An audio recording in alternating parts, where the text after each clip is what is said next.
The year was 1879, high noon in Redwater, Montana territory, where the light came down like a blade and the dust went up like prayer. A cowbell clanged somewhere behind the livery. A door slapped, loose on its hinge.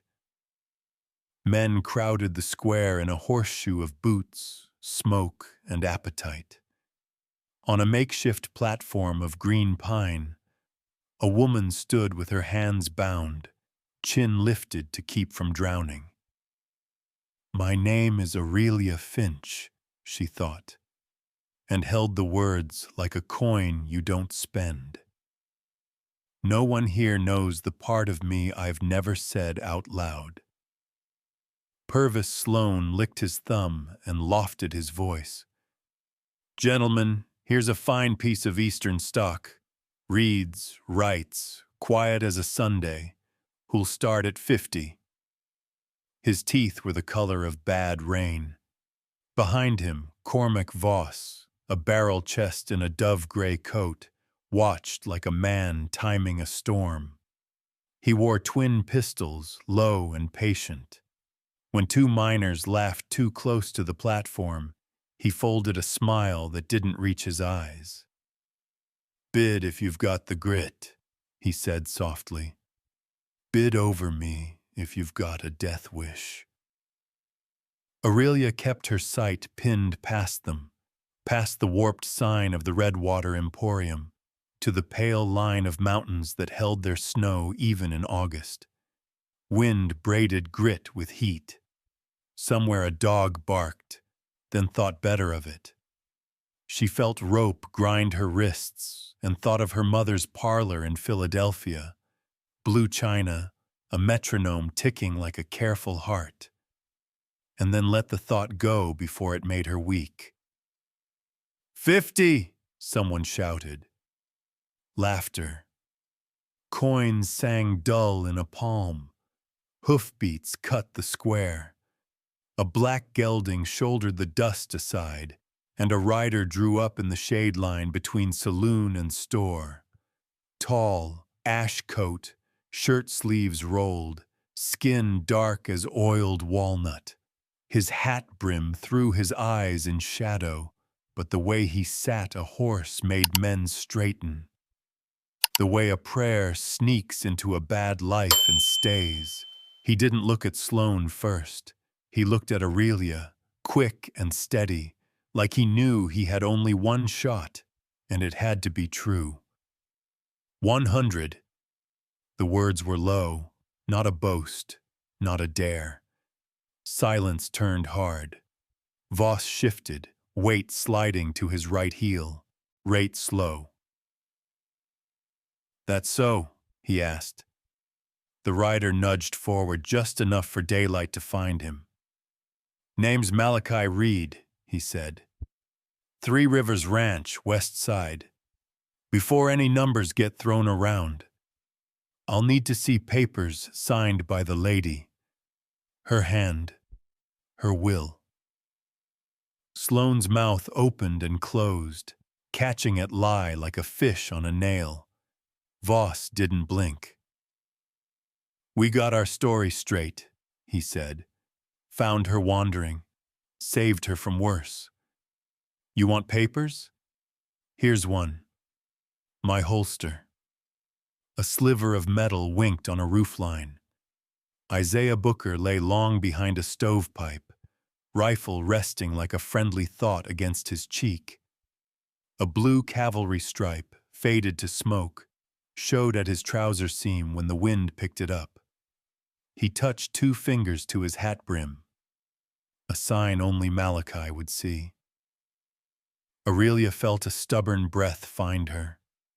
The square smelled of hot rope and horse. Her throat was dry as paper. When Malachi asked, he asked her, not the crowd. "Miss," he said, "are you a slave?" She swallowed until it hurt. "No," she said, and the word shook a little, then steadied. "No, I was taken from a coach. My uncle's dead. This is kidnapping. The word went through men like a nail through a boot, slow to be felt, then all at once. A few backs turned. A gambler slid his hands off his belt and into his pockets. Someone spit and looked at the ground like it had started preaching. Malachi nodded like he'd been waiting on that sound. "You're not merchandise," he said. "You belong to yourself. What happens next honors that, or it doesn't happen." Voss smiled with only half his mouth. "You walk a quiet mile for a rancher." "Sometimes quiet carries farther," Malachi said. He swung down smooth, left hand on the reins, right open where everyone could see it. Isaiah's rifle didn't move, but the town could feel it breathing. "Untie her," Malachi said to Sloan. Sloan's fingers fumbled at the knots. When the rope fell, Aurelia's arms lit with pins and fire. She swayed. Malachi stepped near enough to catch her without taking her, his palm finding the back of the platform, not her shoulders. He didn't crowd the air. He waited. On the far side of fear, memory flashed. A winter parlor window, lamplight and frost lace, her father saying, "You carry your own name like a door key, girl. Don't hand it to any man who hasn't earned it." She was 14. Snow hissed at the sill. If she spoke now, she'd break. So she nodded once to Malachi. It was enough. "We're riding out," Malachi said. "You try a gun, you'll meet one that cares less about talk." He helped her down, careful as if the planks might bite. His horse lowered an ear. He set her up light in the saddle, swung up behind and a little off, a wall that did not touch. As they turned, Voss called, easy as whistling, "You don't keep what ain't yours, Reed. I'll come take back what's owed where fire meets water." The words were just air. Still, the men nearest Malachi moved a step aside, like a river making room for a rock. Isaiah rose from the roofline, slinging the rifle flat along his arm, and ghosted down a back ladder without a sound. Malachi tipped his hat once to the square. Not thanks, not farewell, just a mark. Then he put his heels to the gelding. The crowd parted in an untidy prayer. The light stayed mean. The dust kept its secrets. Outside town, the heat loosened. Cottonwoods took the wind and gave it back soft. 3 creeks met in a slow-bellied bend west of Redwater. If a man thought too long about it, the place could be a sermon. Aurelia held her breath until it steadied. Malachi's voice came from behind her shoulder, just enough to be heard. "Every door worth opening," he said, "opens from the inside." She didn't answer. Not yet. Ahead, the road bent toward the split of the rivers, and in the bend, something small and bright flicked in the dust, then was gone, like a fish under a dark bank. Behind them, Voss's laugh cut the heat once more. "I'll find you, girl," he called, voice thinned by distance, wicked with promise. "Where fire meets water." The gelding picked up a trotting life. Isaiah's hoofbeats joined, steady as a second heart. The 3 of them rode into the sound of running water and the smell of sunburnt grass. Not looking back, though the feeling of eyes stayed on their spines like hands. At the ford, a strip of blue showed between bank shadows. The gelding stepped in. Cold climbed up the cannon bones. Aurelia's fingers found the saddle horn and held, not for fear, but to tell herself she could. On the far bank, something moved in the cottonwoods, just a ripple of leaves against the wind. Isaiah brought the rifle up slow. Malachi turned his head, listening. The river kept talking. The leaves kept their counsel. Somewhere ahead, the ranch waited, and a room with a lock on the inside. A twig cracked.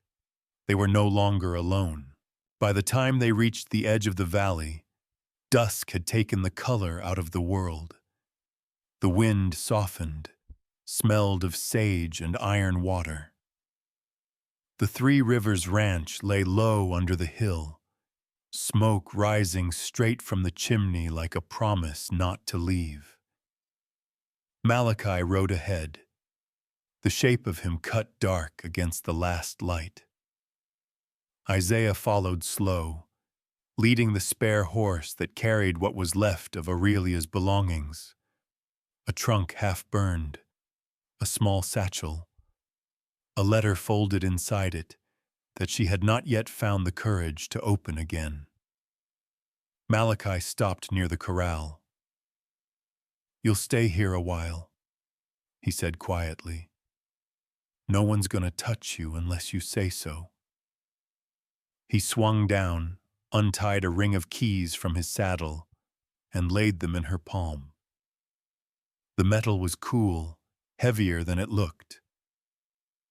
"Every door on this place opens both ways," he told her. "And this one." He pointed at the smallest key, brass gone pale from years. "Locks from the inside. You'll know what that means when you're ready." Inside the cabin, Isaiah already had a pot simmering, the scent of beans and onions mixed with pine smoke. He moved with the ease of a man who'd seen too much fire to waste motion now. "Sit," he said, ladling soup into a tin bowl. He slipped a small round stone across the table, smooth as river glass. "Picked it up down by the bend. Feels cold now, but hold it long enough. It'll warm." Aurelia wrapped her fingers around it. The chill traveled through her pulse until she couldn't tell whether the stone was taking her heat or giving some back. Her gaze roamed the room.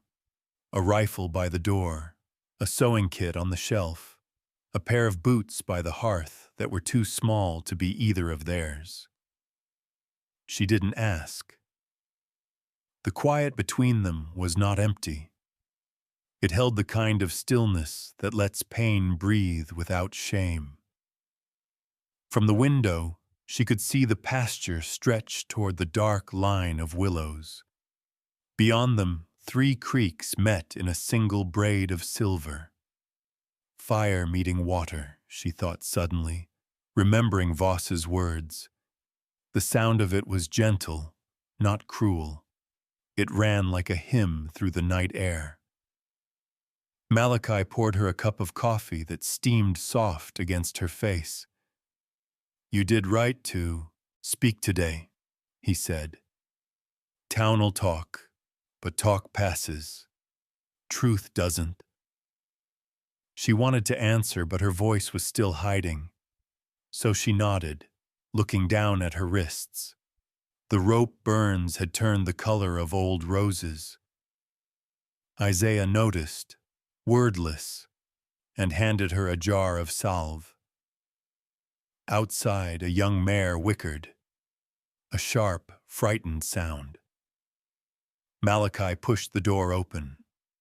A foal, small enough to fit under a fence rail, stood trembling near the trough, eyes too wide for its head.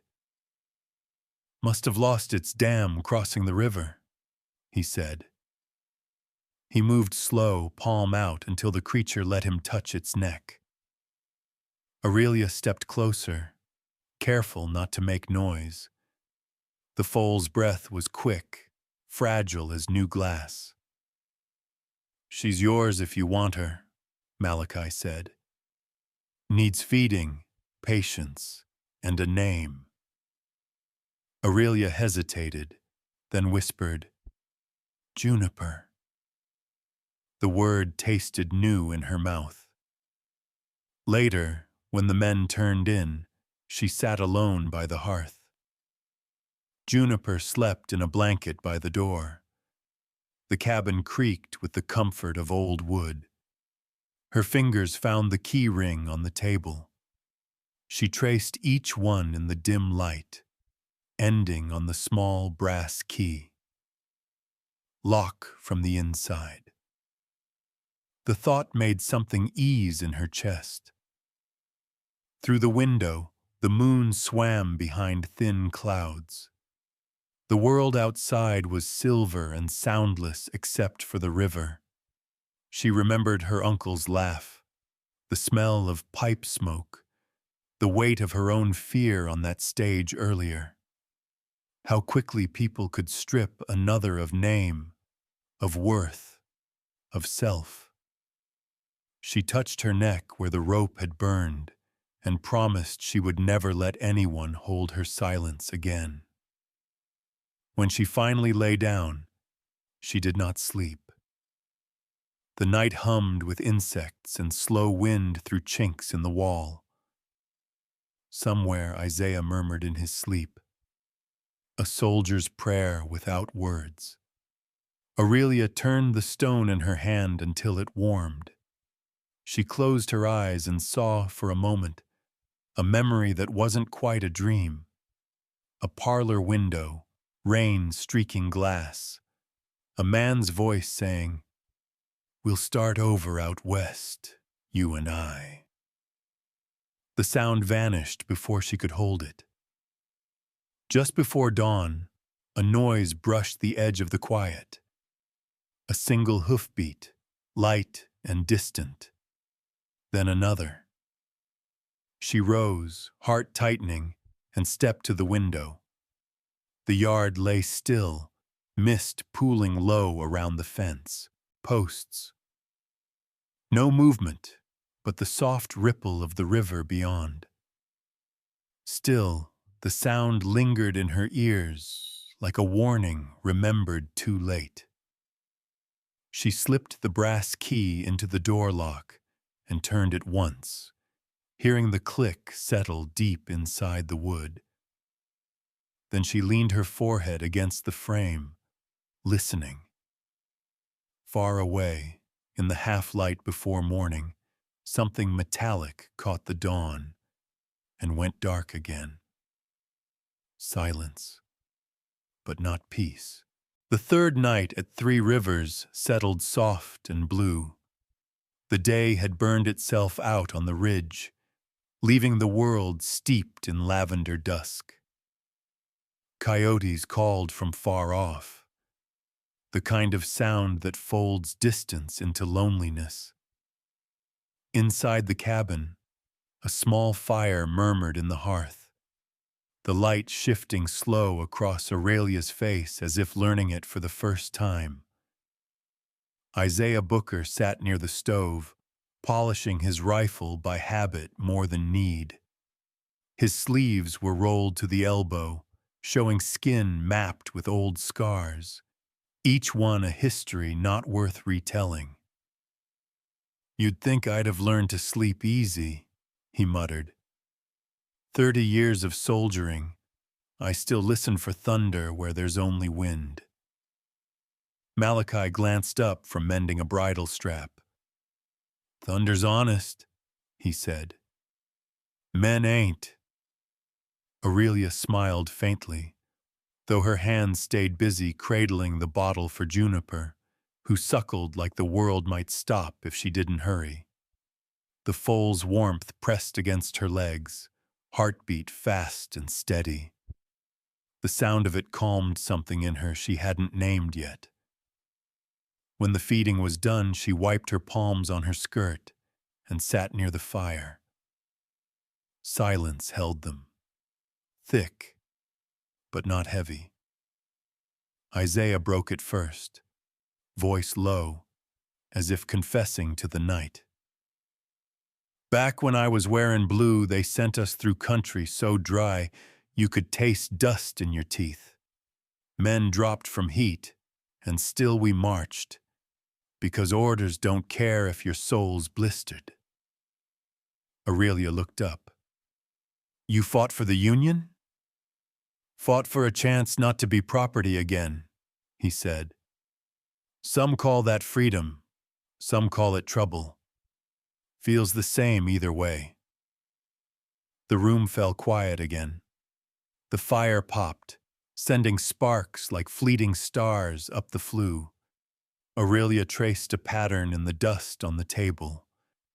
3 intersecting lines that met in the middle. Fire meeting water, she murmured. The man in town said that. Malachi's head lifted. Voss? She nodded. He said he'd find me there. Malachi didn't answer. His eyes caught the firelight. A deep calm with something sharp underneath. The air in the room tilted. Then he leaned back, the leather strap looped in his fingers. You don't have to fear that name here, he said. We've got a river at our back and open ground on every side. Still, Aurelia's mind drifted. The sound of the rope in Redwater, the crowd's murmur, the weight of strange hands. It all came crawling back in flashes. She took a breath that shook on the way out. Malachi saw it, and without moving closer, he reached for the kettle and poured her a cup of hot water. Sip, he said.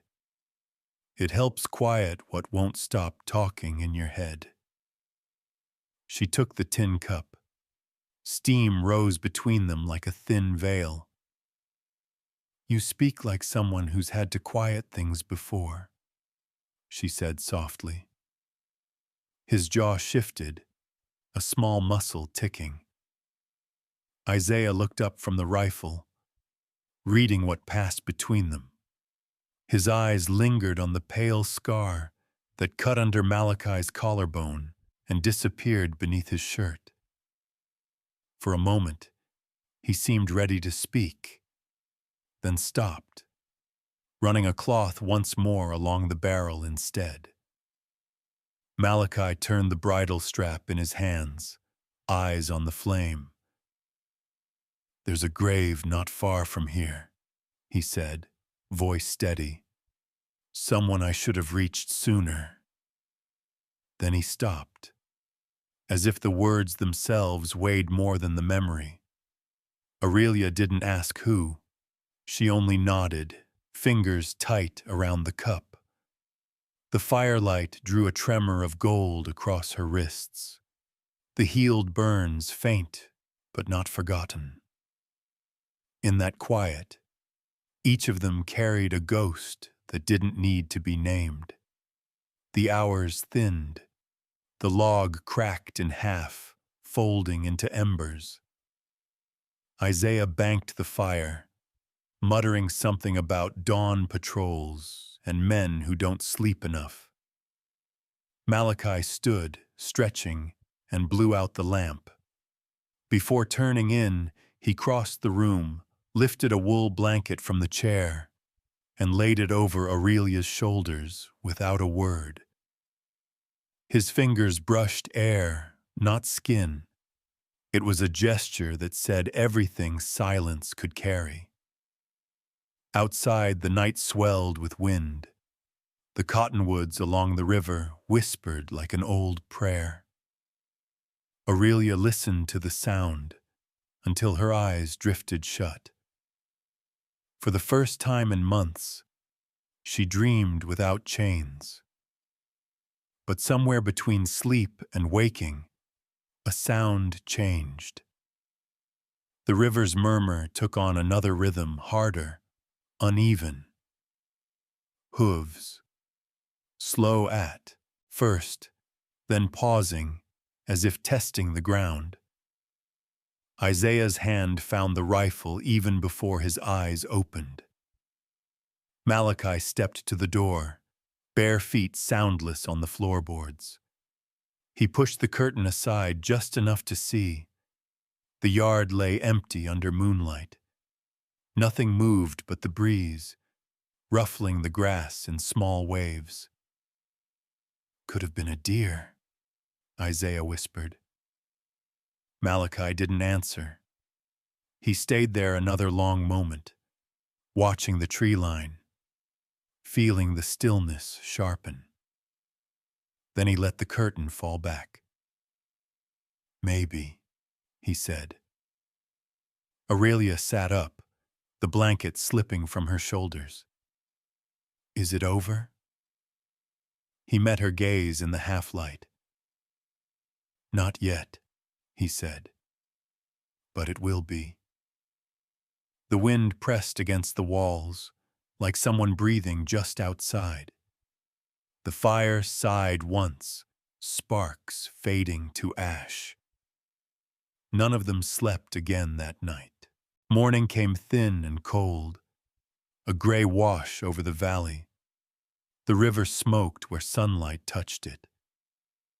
Malachi had been awake since before dawn, oiling his revolver on the porch, listening to the wind for what it wasn't saying. By the time Isaiah saddled the horses, Aurelia was already outside, her hair braided back, her eyes clearer than he'd seen them yet. "We'll ride to Boulder Creek," Malachi said. "Sheriff Hollis keeps his word. He'll take your statement himself." Aurelia adjusted her gloves, hiding the scars. "Then it's time," she murmured. "If I keep quiet, they win." The ride took half a day, through cedar shade and open scrub. Dust rose behind them like ghosts too tired to follow.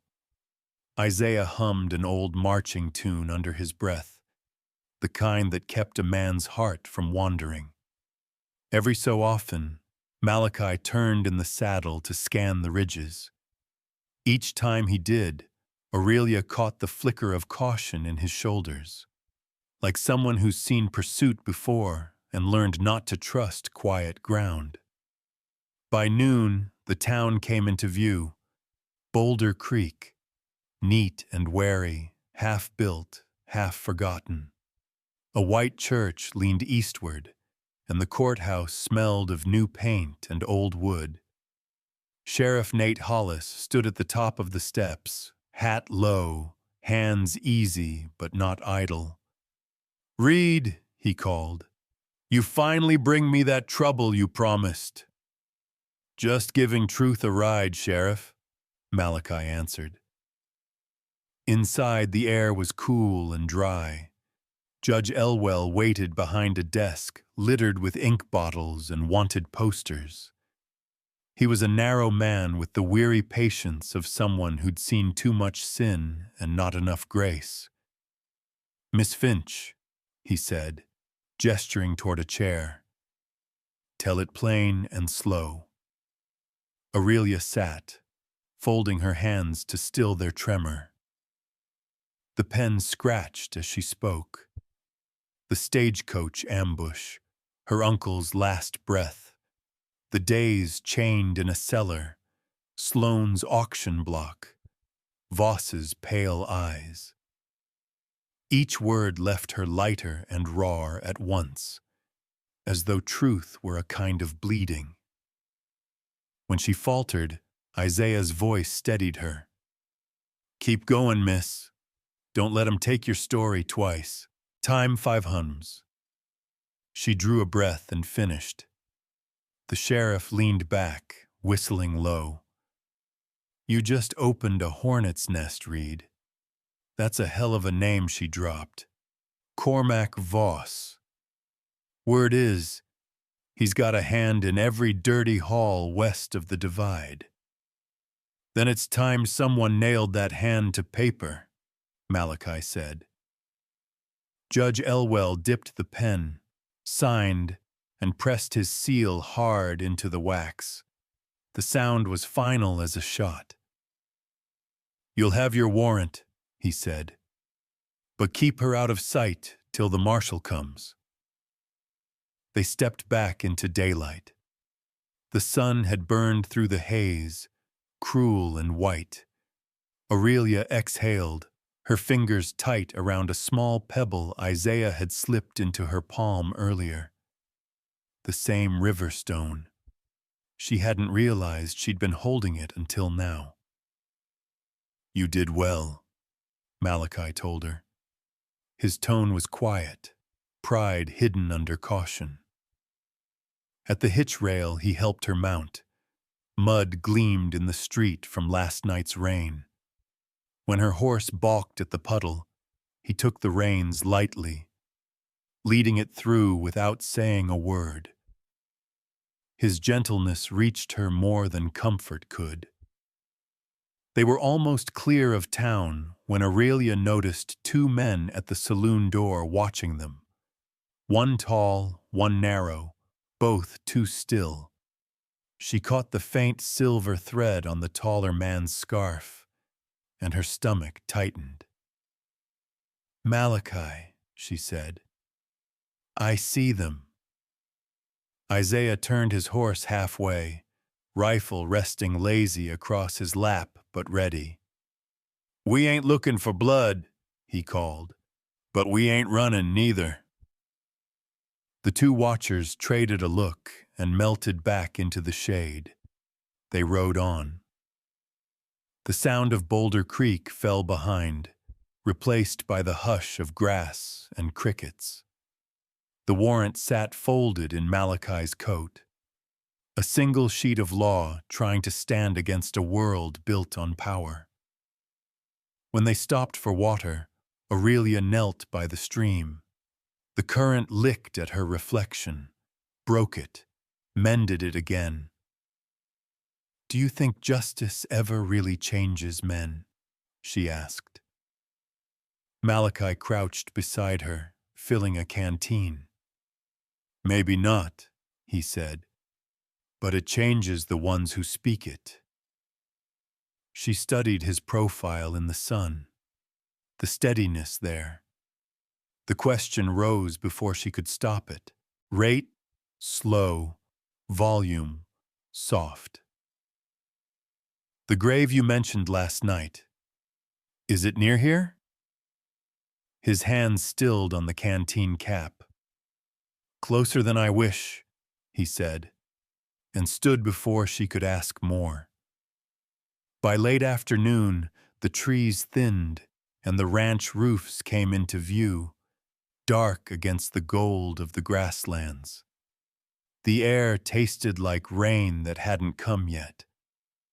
As they reached the clearing, something caught in a low branch. A strip of cloth, gray with a shimmer of silver thread. It fluttered once and stilled. Malachi rode up, pulled it free. The smell of tobacco clung to it. "Voss," he said quietly. Isaiah checked the ridge with his spyglass. "If he's this close, he's waiting on a better hour to burn." Aurelia's breath trembled, but her chin lifted. "Let him come," she said. "I've told my story now. I won't hide again." Malachi tied the cloth to his saddle horn like a warning flag. "Then we'll keep the fire small and the rifles clean." They turned toward home. Behind them, thunder crawled low along the horizon, not near, but not far enough.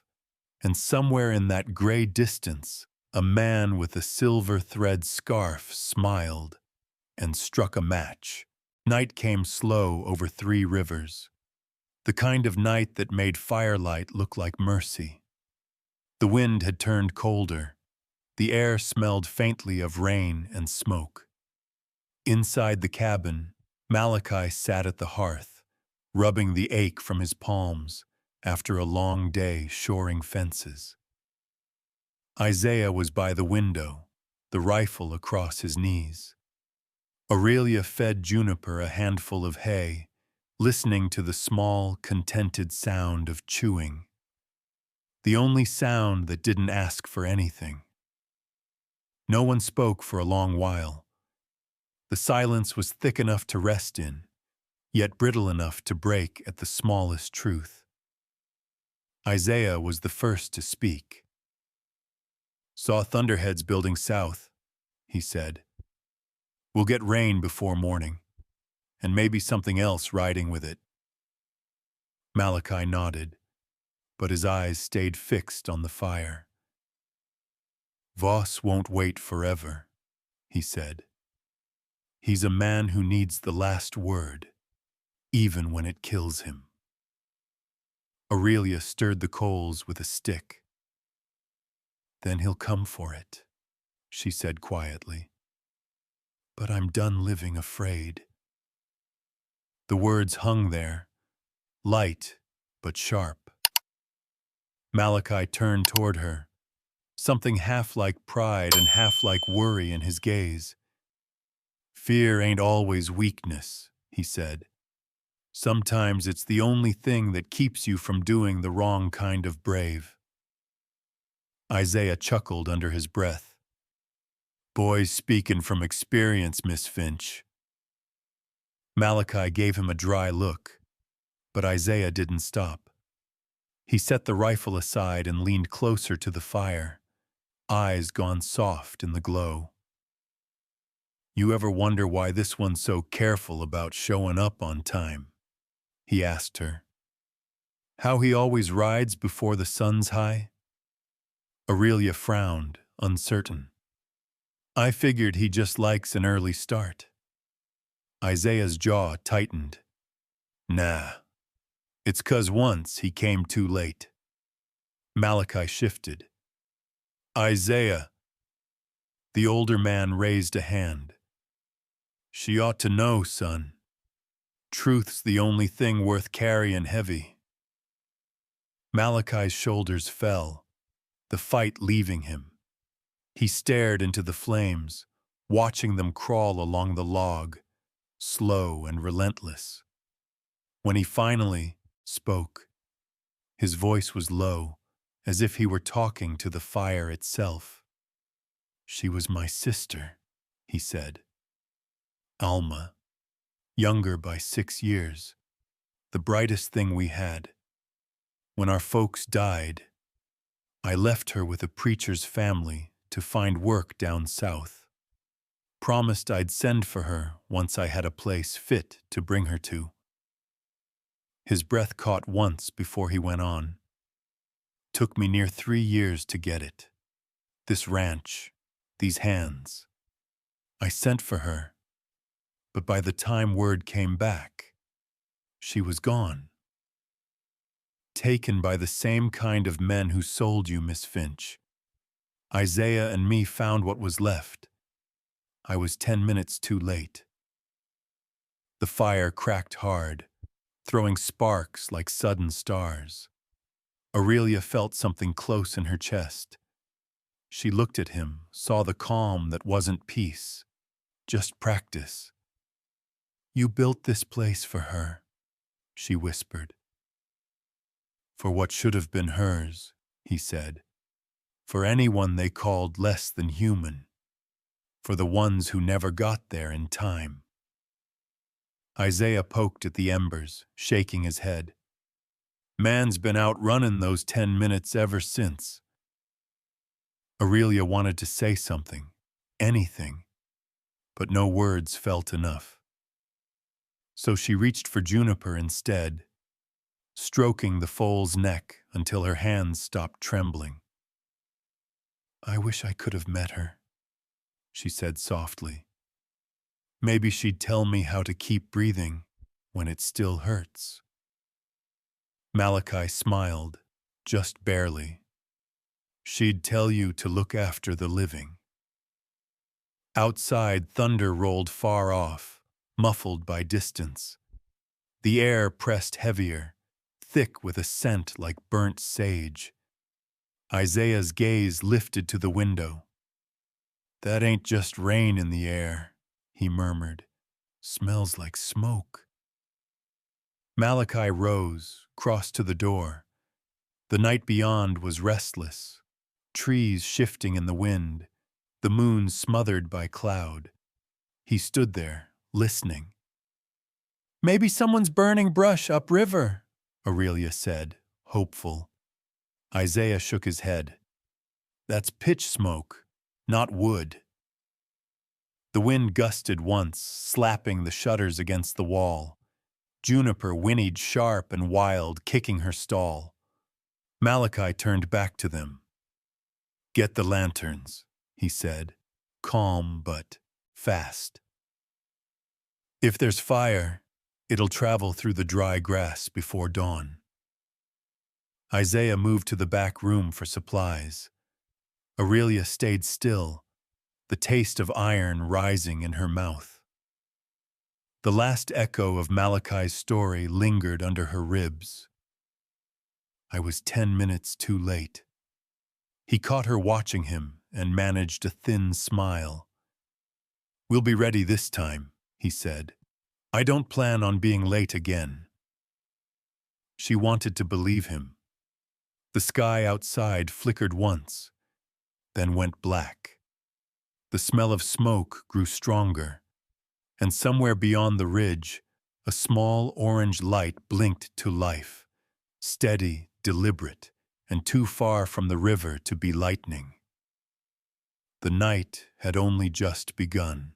The night broke open with the sound of hooves and shouting.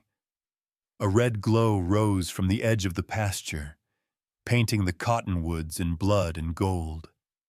Malachi was already at the door when the first gunshot cracked. "Barn's burning!" Isaiah shouted, rifle slung over his shoulder as he ran past. The smell of pitch and hay hit them before the heat did. Aurelia grabbed the lamp and ran after them. The world outside had turned fever bright, fire leaping in the wind, sparks riding it toward the roof. Juniper screamed from the stall, wild with terror. "Stay inside," Malachi barked. She didn't listen. Smoke clawed down her throat as she sprinted toward the corral. The foal kicked against the boards, eyes rolling white. Aurelia yanked the latch, but it stuck. The heat had swelled the wood. She threw her shoulder against it, once, twice. It gave with a snap. "Come on, girl," she whispered, voice raw. She threw a wet blanket over Juniper's back, pulling her toward the open yard. Behind her, the flames swallowed the stable wall with a roar that sounded almost human. Gunfire flared on the far side. Isaiah's rifle answered, clean and measured. Malachi's voice cut through the smoke. "West side, 2 more coming!" Through the haze, shapes moved.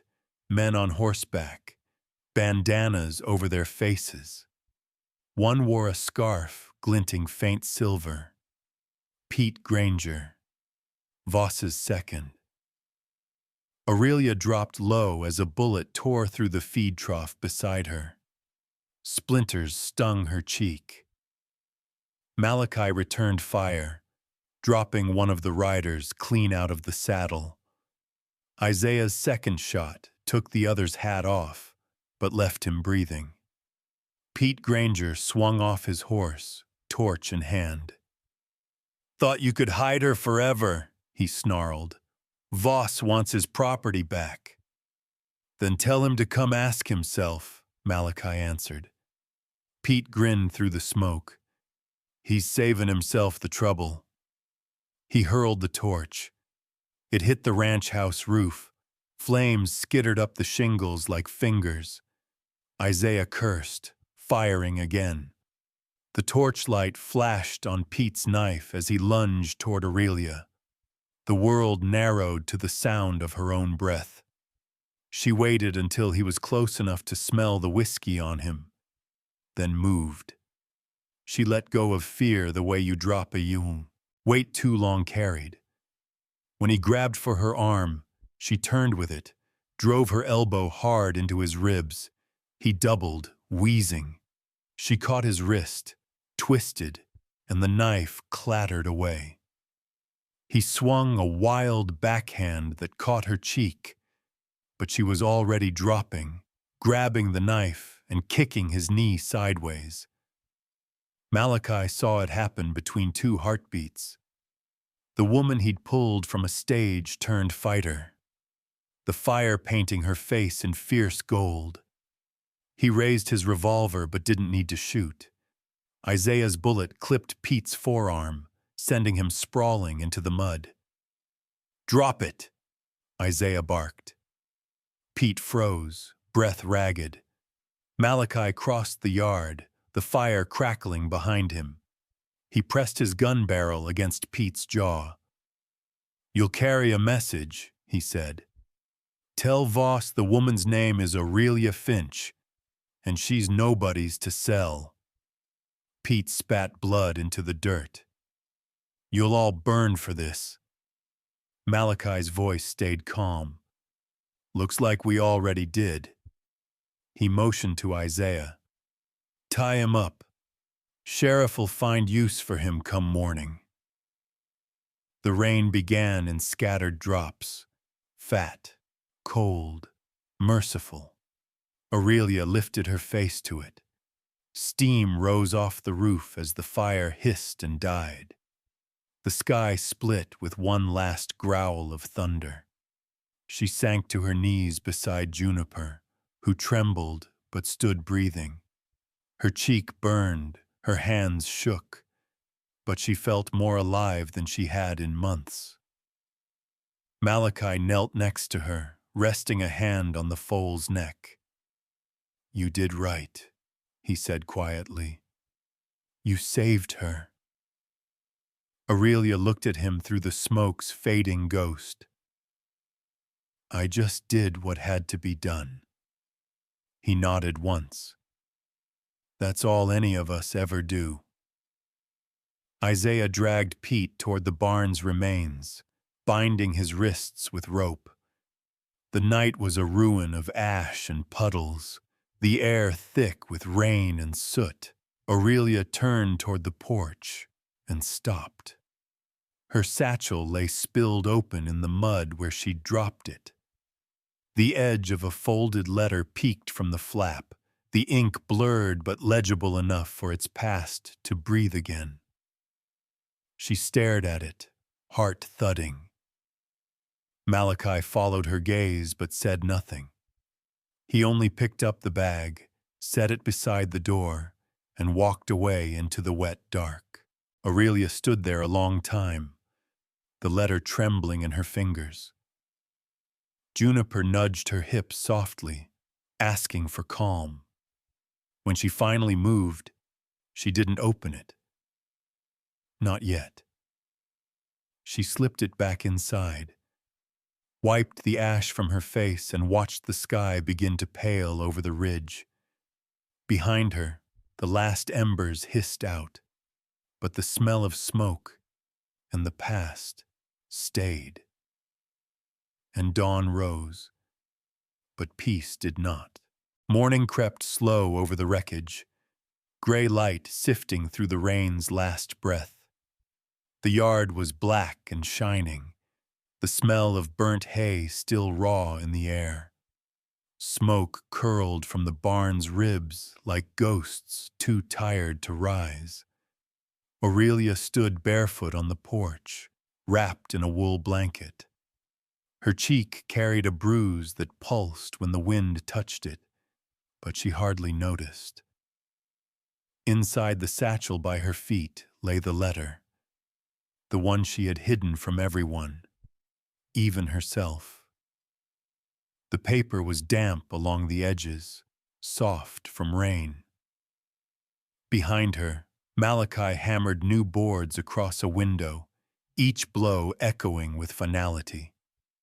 Isaiah dragged a wet tarp over what was left of the roof. They worked without talk, Only the rhythm of nails and rain filled the silence. When the hammering stopped, Malachi turned. "House'll hold," he said. His voice was calm, but the skin around his eyes was tight.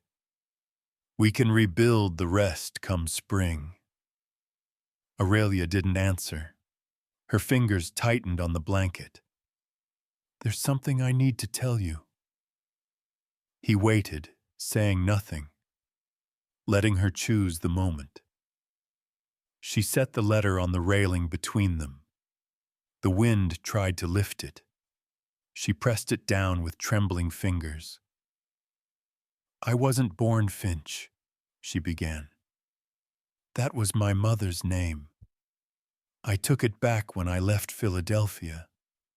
Before that, I was Aurelia Dane, fiancée to a lawyer named Jonathan." Isaiah, stacking timber nearby, stilled. Malachi's jaw tightened, but he didn't move. "We were to be married last winter," she said. "He came from a good family, good money. I thought I knew what I wanted. Safety, a life with walls and polished silver. But the closer the wedding came, the more I couldn't breathe. He spoke about me as though I were a thing that could be shaped, owned." She swallowed hard. "The night before the ceremony, I left a note and took the westbound stage. My uncle found me a seat under his name. He said the West might cure me of my fear. I guess it found other ways to test that." The letter trembled under her hand. "This is his last letter. He begged me to come home. I never answered. I couldn't. And I've carried it ever since, like punishment." She looked up at Malachi then, waiting for the judgment she thought would come. But Malachi only stood there, the hammer hanging loose at his side. The rain dripping from the porch roof sounded like clock ticks between them. "You owe nobody an apology for running from a cage," he said. She blinked, startled by the softness in his tone. He went on quietly. "We all got ghosts we keep feedin'. The trick is knowin' when to stop." Aurelia felt the tightness in her chest shift, but the relief carried pain too, like a bandage pulled from old skin. "I didn't tell you because I thought, if you knew what kind of coward I was, you'd think less of me." His eyes darkened, not with anger, but memory. "Cowards don't walk through fire to save a foal or stand against men with guns. You're not the one who should be ashamed." The words hit something deep, something she'd built her silence around. She turned away, blinking fast, watching the river bend below the hill. He stepped closer, but not close enough to crowd her. "I can't take away what you've seen," he said, "and I won't try. All I can do is make sure no one ever decides your worth for you again." The rain stopped. Steam rose off the fields, soft and silver. She wanted to thank him, but the words were too fragile. Instead, she reached for the small brass key that hung from her belt and ran her thumb along its worn edge. "I don't know what I'm supposed to open," she murmured. "When you're ready," Malachi said, "you'll know." Inside the cabin, Isaiah cleared his throat. "Rider comin'," he called from the window. Malachi stepped off the porch, squinting toward the road. A figure on horseback crested the ridge. The sheriff, moving at a steady pace, hat low against the drizzle. Aurelia gathered the blanket around her. The letter still lay on the railing, its ink bleeding faintly into the paper. She thought about burning it, but something stopped her. Maybe mercy, maybe exhaustion. She folded it once, clean and careful, and slipped it into the coals by the hearth instead. The flame caught slow, curling the edges until the words turned to smoke. When she turned back, Malachi was watching her through the open door. His expression was unreadable, but his eyes carried the weight of someone who understood what it meant to let go outside the saloon. Sheriff's horse snorted, stamping mud from its hooves. "Time to see this through," Malachi said. Aurelia nodded. Her face was calm, but her hands still trembled slightly. Not from fear this time, but from the strange, fragile feeling of being free. The sheriff dismounted, the sound of his spurs sharp in the damp air. Behind him, in the gray of early day, a wagon rolled into view, carrying iron shackles that gleamed like wet teeth. Malachi looked once at Aurelia before stepping forward to meet the law. She followed him out, the scent of smoke and rain trailing in their wake, the brass key heavy and warm in her hand. The door swung shut behind them with a soft, final click, and somewhere, beneath the ash and rain, the past finally exhaled. The day after the storm broke clean and sharp. The mountains to the west wore caps of snow, and the air smelled of wet earth and iron. Sheriff Hollis stood in the yard beside his horse, hat low, a folded paper in one hand and the other resting easy on the butt of his pistol. The kind of man who never raised his voice unless something had already gone wrong. "Morning, Reed," he said. "Brought company." Behind him, 2 deputies led Pete Granger, wrists bound, a split lip turning purple.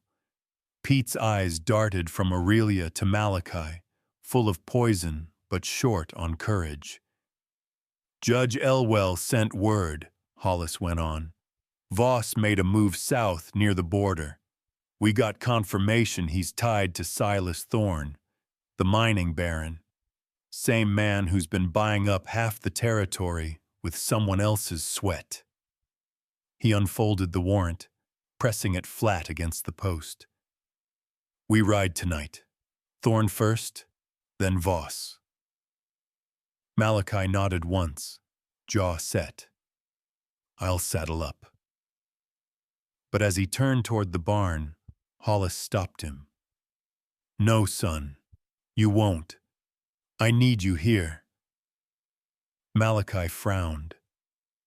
"You'll need rifles if you mean to bring Thorne in alive." "Alive's the idea," the sheriff said, eyes steady. "But you've got another job. Someone has to guard what Voss wants most." His glance slid toward Aurelia, who stood by the porch rail, one hand resting on Juniper's mane. For a moment, Malachi said nothing. The choice was a knife in his chest. Every nerve in him trained for pursuit, yet everything in him tied to the ground he stood on. Isaiah broke the silence. "I'll ride with Hollis," he said. "One old soldier's enough for this round. You keep the lady safe." The sheriff nodded. "That'll do. We move before dusk." He looked back at Aurelia. "Miss Finch, you've got grit. But men like Thorne don't stop easy. Lock your doors, keep your fires small. Reed'll stay close." She met his gaze with quiet strength.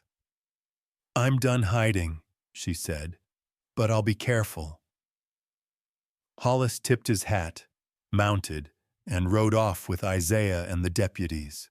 Dust rose behind them and hung in the sunlight, like the ghost of old smoke. The ranch fell quiet again. Malachi watched the riders disappear over the ridge, then turned toward the house. His hands itched for motion, so he stacked the broken boards from the burnt barn, fixed the corral gate, mended what could still hold weight.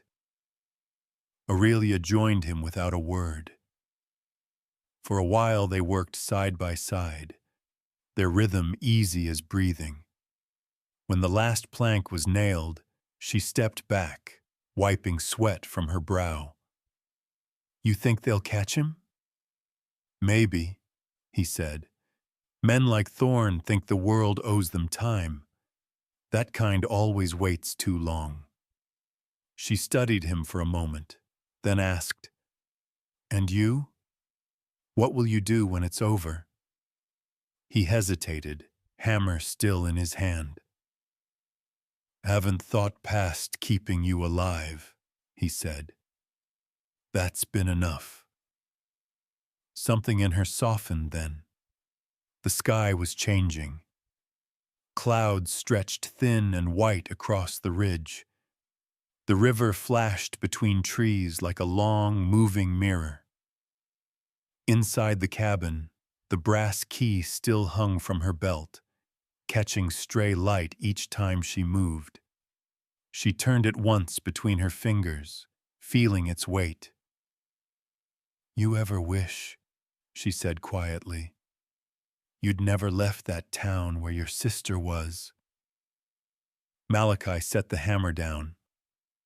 "Every day," he answered. "But wishing don't rebuild what's burned. You start again, plank by plank, same as this." Their eyes met. The moment was simple, unguarded, and for the first time since Redwater, Aurelia didn't look away. Evening came slow. Juniper dozed by the fence, tail flicking lazily. Malachi poured 2 cups of coffee and brought one to her. "To new walls," he said. She smiled, small but real, and doors that open both ways. They drank in quiet until the sun fell behind the ridge. Somewhere in the darkening valley, a hawk cried, one long, lonely sound. Inside, Aurelia gathered her papers and the little ring of keys. She hesitated at the kitchen table, then set the smallest brass one down beside the lamp, its shadow long on the wood. When Malachi noticed, he started to speak, but she lifted a hand. "You told me once every door opens from inside," she said. "I just wanted you to know I understand now." He stared at the key, then back at her. "You keep it," he said. "No," she whispered, pushing it gently toward him. "If I need it again, I'll ask." Before either could say more, a sound split the quiet. A low, distant rumble, too steady to be thunder. Malachi moved to the window. On the far ridge, a cloud of dust rose against the fading light. Maybe riders, maybe wind. Aurelia joined him, her hand brushing his sleeve. "Do you think it's them?" He didn't answer. His face had gone still, the way it does when instinct knows more than reason.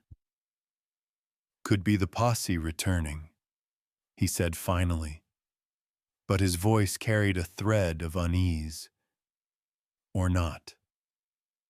They stood there side by side, watching the dust drift closer until it vanished behind the trees. The last of the sun slipped away, leaving only the hiss of crickets and the slow beat of the river. And on the table between them, the brass key gleamed once in the lamplight, then went dark. The night was quiet, but something was coming. By the time the riders reached Boulder Creek, Dawn was bleeding into the east. Sheriff Hollis, Isaiah Booker, and a half-dozen townsmen crowded the courthouse steps, their boots streaked with road dust. Inside, the smell of ink and sweat clung to the air. Judge Elwell waited behind his desk, eyes rimmed red from a night without sleep. Malachi and Aurelia had arrived before first light, traveling silent along the river road. She wore her uncle's old coat, collar turned up, the brass key tucked into her pocket. Her face was calm now, not from peace but from decision. When the doors opened, the room filled with the low shuffle of townsfolk, farmers, blacksmiths, a few wives carrying worry on their shoulders. They came because they'd heard the talk. A woman taken, a ranch burned, men who thought themselves gods. They came because justice, when it finally stirred, was something worth watching. Aurelia stepped forward when the judge called her name. Her hands didn't shake this time. She stood tall before the bench and told her story again. Every word, every bruise, every face. Her voice was steady as rain on a tin roof. "I was not for sale," she said, the last words falling into the hush like a stone into deep water. Even the walls seemed to hold their breath. The scratch of the clerk's pen was the only sound. Malachi stood near the back, hat in his hands, his gaze fixed not on Voss, who sat shackled to a post, but on Aurelia, on the strength she carried now. When she finished, Judge Elwell leaned forward. "This court finds cause enough to bind over both Cormac Voss and Silas Thorne for trial," he said, voice flat as iron. "They'll answer for every man, woman, and child they've sold." A murmur rose, rippling through the room. Sheriff Hollis nodded to his deputies. "Take 'em to the cells." As the chains clanked, Aurelia's knees nearly gave. But before she could falter, a warm, calloused hand steadied her. Isaiah's. He didn't speak, only squeezed once, firm and proud. "You did what needed doin'." Outside, the day had brightened clean and sharp. People gathered on the courthouse lawn, faces open, quiet. A woman with gray hair pressed a hand to Aurelia's arm. "Time for 100 mums."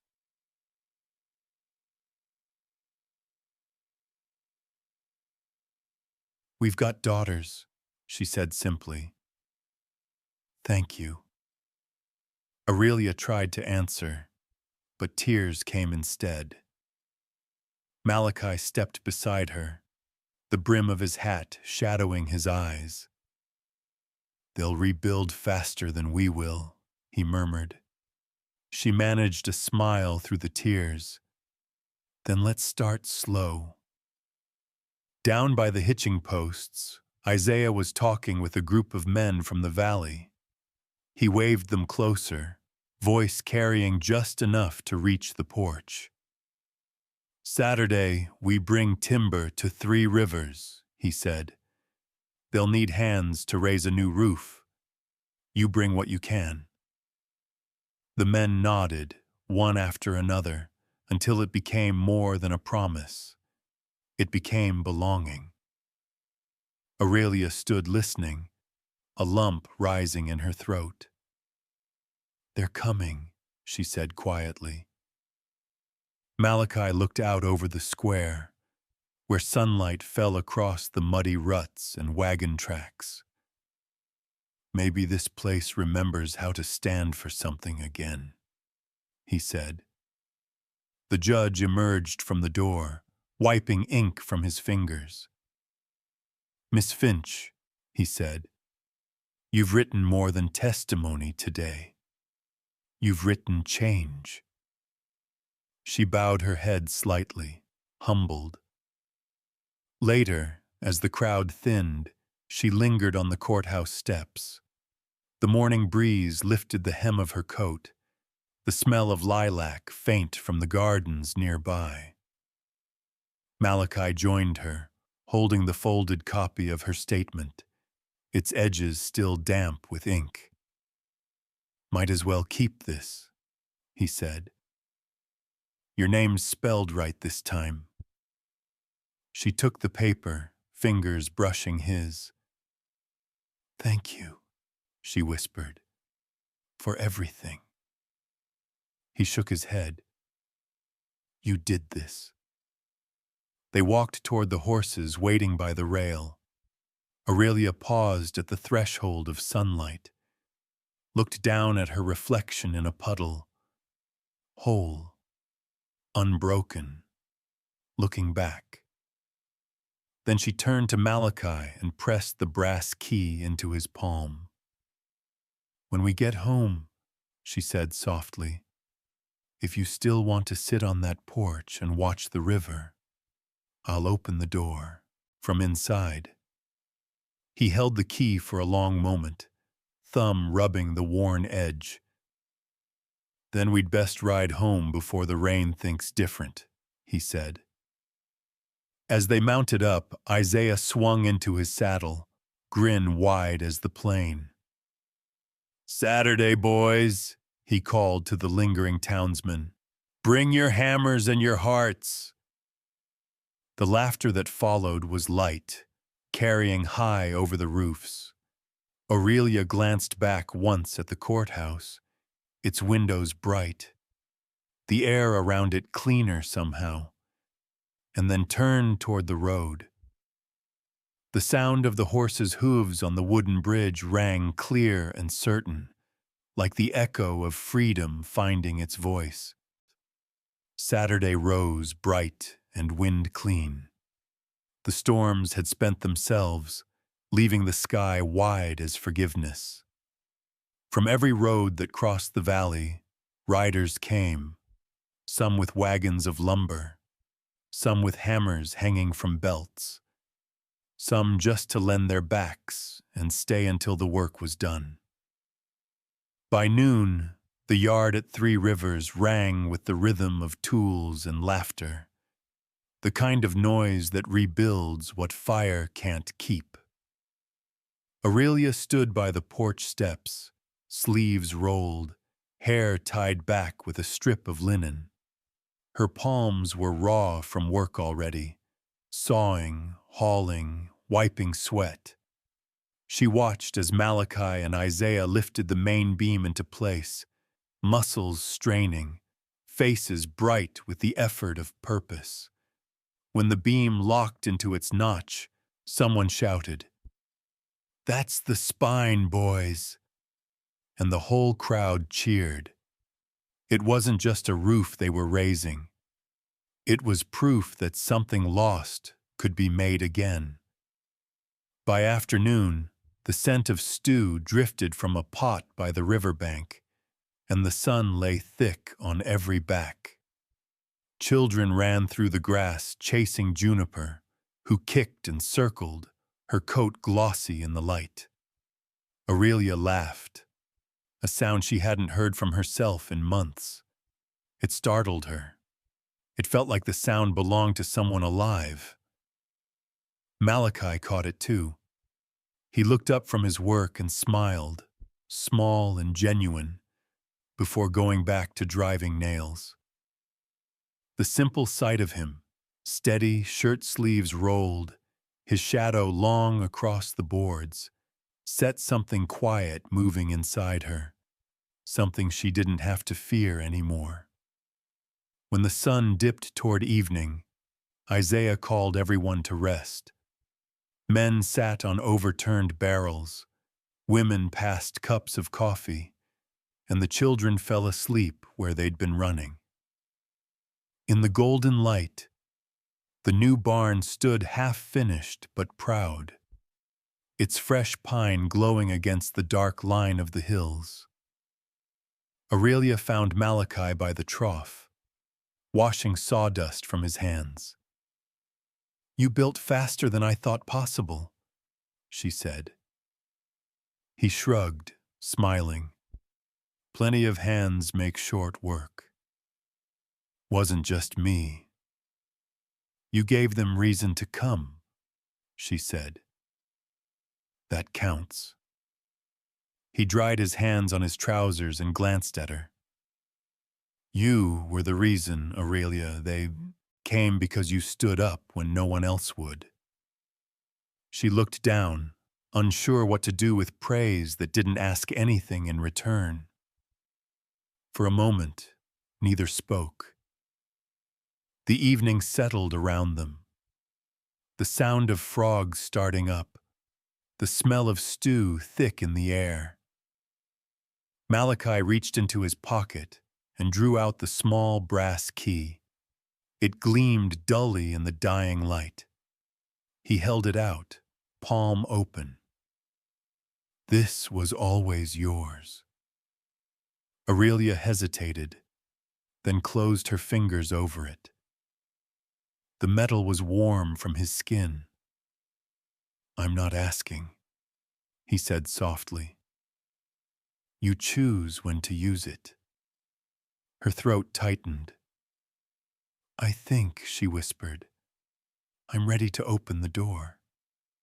He said nothing, only stepped closer. Close enough that she could feel the heat still clinging to him from the day's work. The world seemed to quiet around them. The voices of the workers fading, the river murmuring steady. She lifted the key toward the cabin door, turned it once, heard the soft click, and pushed it open. Inside, the lamp's flame trembled. She didn't walk in right away. Instead, she stepped aside, leaving the door wide to the night air. Malachi paused on the threshold, hat in his hands, and then set it down. They didn't speak. They didn't need to. They sat on the porch instead, side by side, watching the river shine under the first stars. Isaiah wandered up a while later, carrying 2 bowls of stew. He set them down and grinned. "You two gonna eat, or just sit there teaching the moon to mind its business?" Aurelia laughed, the sound soft as water. "We'll eat, old man."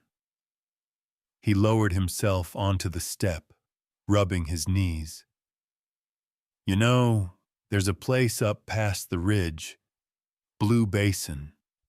Flowers bloom early there, like they don't care what month it is. Alma used to ride out to see them every spring. Maybe you two should go come morning." Malachi's eyes softened. "Maybe we will." The last light faded slow. The men who had come to help began saddling their horses, calling farewells into the dark.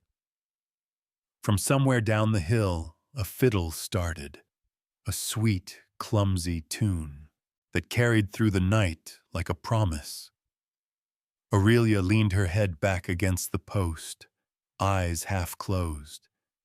The brass key rested warm in her hand, catching the lamplight with each slow breath. For the first time since Redwater, she wasn't thinking about what had been taken. She was thinking about what might grow. And above them, the stars spilled quietly across the sky, like nails holding heaven in place. The road to Blue Basin wound through hills of sage and sunlight. It was late spring, the air cool where the river cut through stone. Malachi rode ahead, the brim of his hat low against the wind. Behind him, Aurelia let Juniper set the pace, the foal trotting at her side, small but sure. They hadn't spoken much since dawn. Words seemed too heavy for a place like this. The world itself was speaking. The hum of insects, the rustle of cottonwood leaves, the hiss of grass bowing under the breeze. By midday, the land opened wide. The basin spread below them, a bowl of blue and gold, wildflowers thick as paint, lupine, Indian paintbrush, sky-colored flax. A stream ran through the center, catching the sun and breaking it into 1,000 small miracles. Aurelia reined in, breath caught in her throat. "It's beautiful," she whispered. Malachi smiled faintly. Alma used to call it a place where wind learned to pray. They dismounted near the water's edge. Isaiah followed slower, leading his old mule, face softened by memory. "Didn't lie to you, did I?" he said. "The ground here remembers peace." For a while they didn't speak. Aurelia knelt by the stream, watching her reflection ripple and reform. She reached into her coat and took out a small pouch. Inside, the riverstone Isaiah had given her that first night. Its surface was smooth and gray, cold at first touch, then warming in her palm. "I kept it," she said. Isaiah chuckled. "Knew you would. Stones don't change much, but the hand holding 'em does." She turned the stone over once more, then let it fall gently into the stream. It sank, light catching it one last time before the current carried it into shadow. Malachi watched her, the reflection of the water trembling across his face. "That for the past?" he asked. "For the part that needed forgiving," she said. He nodded. "Then I reckon we're both lighter now." From his pocket, he pulled something small, a thin silver ring, worn but polished clean. He hesitated, rolling it between his fingers. "Found this years ago at Alma's grave. It was hers. I carried it thinking someday I'd know what to do with it." He held it out to Aurelia. Not a promise of owning, just of choosing. She looked at it, eyes bright. Then, slowly, she slid it onto her finger. "Then I choose," she said. "Not because I need you to save me, Malachi. Because I want to walk beside you." He let out a breath he hadn't realized he was holding. The quiet between them turned warm, steady. Isaiah watched with a smile, pretending to fuss with his mule. "Lord, if that ain't the finest kind of church I've seen in years," he muttered. They sat together by the stream, the breeze lifting Aurelia's hair across her face. Malachi reached to tuck it behind her ear, fingers trembling just enough to betray him. She leaned into his touch, eyes closing. "This place feels like beginning," she whispered. "It is," he said. For a long while none of them spoke. The sun rolled slow across the sky. When the wind shifted, the flowers bent all one way, as if bowing to some silent vow. Isaiah pulled his canteen, took a sip, and sighed. "Every spring," he said, "we ought to come back here. Let the land remind us who we were before fear made us small." Aurelia nodded. "Every year," she said softly, "on this day." Malachi met her gaze. "The day you stopped being a price," he said. She smiled through tears, her hand finding his. Together they stood in the middle of the wildflowers, their shadows long and joined on the grass. Above them, the wind stirred again, and the petals danced, not in sorrow, not in farewell, but in answer. And when they finally turned to leave, the basin behind them shimmered like a memory too kind to fade. Summer settled quiet over 3 rivers. The hills glowed gold, the river ran low and clear, and the rebuilt barn stood proud against the sky. Juniper had grown tall and sure-footed, her coat the color of dust and sunlight. Every morning, Aurelia fed her before the heat rose, breathing the sweet smell of hay and new wood. Malachi worked the fences, whistling low as he moved along the line. Sometimes he'd stop at the porch with a mug of coffee, watching the mist lift from the valley. Aurelia would step out beside him, silent, both of them listening to the day begin. No need for words between them anymore. Inside, Isaiah carved at the table, shaping a small box from cedar. When Aurelia asked what it was for, he smiled. "To keep the things that matter," he said, "and to let the rest stay buried." News came one evening by the rider's post. Silas Thorne sentenced. Cormac Voss locked away for life. Justice had arrived, slow but clean. Malachi read the letter once, folded it, and set it beside the lamp. That night, Aurelia found him outside, moonlight soft on his face.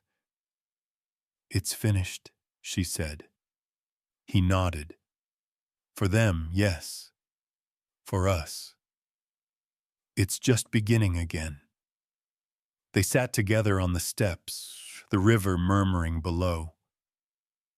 "Do you think Alma knows?" she asked. "She knows," he said. "She'd tell me I finally made it on time." Aurelia smiled. "And me?" He looked at her, the kind of look that holds both gratitude and peace. "You opened the door from inside," he said. "That's all the world ever needed you to do." Inside, Isaiah placed the brass key and a smooth river stone into the cedar box. He closed the lid gently, whispering, "For whoever forgets that freedom must be chosen twice, once to earn it, once to keep it." Days passed easy. Neighbors came by to share bread or stories. Laughter returned to the ranch, soft as evening light. Aurelia began to write again. Small notes she folded into the phone, pages of an old ledger. Words of thanks, of remembering, of staying. Malachi found one of those notes and left one of his own beside it. Day 200. No smoke, no ghosts. Just her laugh. Enough. When autumn came, they rode with Isaiah to Blue Basin. The flowers had faded, but the air was sweet, the water bright as glass. They dismounted by the stream where Aurelia had once let go of her stone. "It still feels alive here," she said. "It remembers," Malachi replied, "like the land forgives when you stay long enough." Isaiah smiled from his saddle. "You two come back each spring," he said. "Let the wind remember what you built." Aurelia nodded. Every year on this day. They stayed until the sun fell low, the basin glowing like a bowl of light. Then they turned home. The ride was quiet, easy, their shadows stretching long across the trail. That night, They ate together by the fire. Juniper slept in her stall. The river whispered beyond the window. Malachi reached across the table, took Aurelia's hand, and said, "The day I found you, I thought saving meant fighting. Now I know it means staying." She leaned her head against his shoulder. "Then stay," she whispered. Outside, the wind moved through the grass, carrying the scent of wild sage and faint flowers, the same scent from Blue Basin. On the mantel, Isaiah's cedar box glowed in the firelight, the brass key within catching one last spark before dimming. The night was deep, kind, and still, not an ending, but a peace that finally stayed.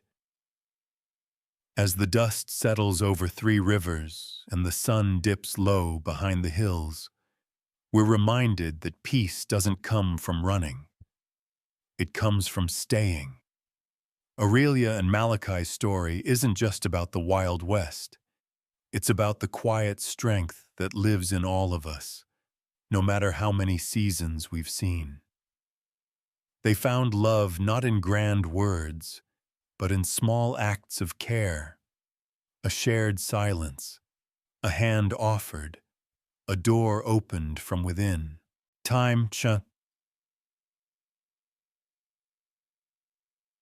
If this story touched your heart, take a moment to let us know. Tell us what part stayed with you most, the courage, the forgiveness, or maybe the stillness of that final evening by the river. Your stories, your memories, mean as much here as theirs did on the frontier. Please give this video a like if it brought you a little warmth tonight. And don't forget to subscribe so you can ride along with us again for more Western tales filled with heart, hope, and human kindness. Tap the notification bell so you'll never miss a story that reminds us it's never too late to start again, and love in its truest form always finds its way home.